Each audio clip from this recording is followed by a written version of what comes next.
చిన్ననాటి వయసున నీవు పాటలు అంటావు, యౌవనము వచ్చిందంటే సుఖభోగములంటావు,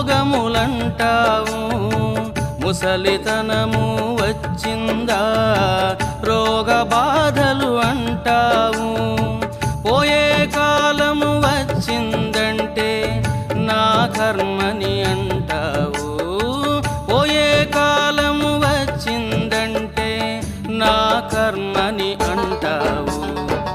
ఎన్ని నాళ్ళు ఈ మోహమురా, ఎన్ని నాళ్ళు ఈ దుఃఖమురా, ఆత్మజ్ఞానం తెలుసుకోవేరా, పరమశాంతిని పొందవేమిరా.